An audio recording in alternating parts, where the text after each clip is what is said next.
right, Victorum gaming fans and Blood and Plunder fans, we're back. We got another little unboxing today. We're going to take a look at William Kidd for the English, and we'll be right back after we get everything opened and tidied up for you.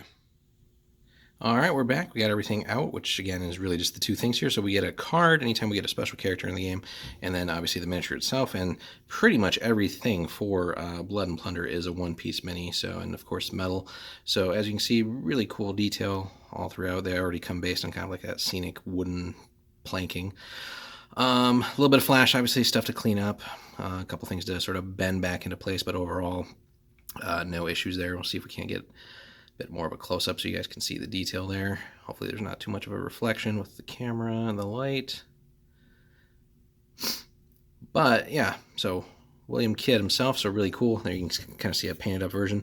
So English here, he may lead Kidd's privateers, English buccaneers, or brethren of the coast. And again, the cool thing in this game, even if you're playing like, let's just say one faction like the English here, there's multiple sort of army types and lists and stuff that you can work on, and then still have flexibility in how you build that list. So there's plenty to do for whatever given faction you're playing. So it's really, really cool. Anyway, so command range of 20, so a little bit above average there. 3 command points, weapons fairly typical, but brace of pistols and a standard melee weapon. And then some special rules for him. So he's a sailing master, strict, and expert broadside. So if we flip it over, we get a little bit of an explanation on some of these things here. So sailing master. Okay, a unit that includes a sailing master may spend an action to attempt to increase the ship's speed. Roll a d10 on a 5-up. The ship may increase or decrease its speed by an inch the next time it moves only. This increase is allowed even if it would exceed the ship's top speed, and lucky hit is taken as a result. So basically being able to increase or decrease your ship speed at the right times. Sometimes obviously you need to go a little bit faster to get where you need to go. Sometimes being able to hit the brakes a little bit and maybe not collide into something is also critical there. So a really cool rule there if you're playing with the ships. So definitely something to keep in mind if you're using him.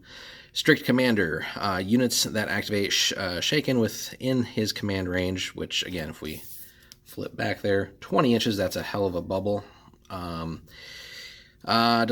May still take actions as if they were not shaken. They still receive -1 action, however. If they take any actions other than rally, they receive an additional point of fatigue. Additionally, due to the cruel nature of a strict commander, all units in this force that have more fatigue than models immediately rout. So there is a risk and reward there. You can push a little bit harder, but you start taking those casualties and stuff like that, and the fatigue adds up. You might see chunks of your army run away at once there. And then last but not least, expert broadside. All artillery fired during his activation may be fired simultaneously. Additionally, if a 1 is rolled for any critical hit or lucky hit that is scored during a broadside, it may be re-rolled. So pretty cool there. If you're playing with artillery. So overall, he's a pretty solid commander, but some things to keep in mind here.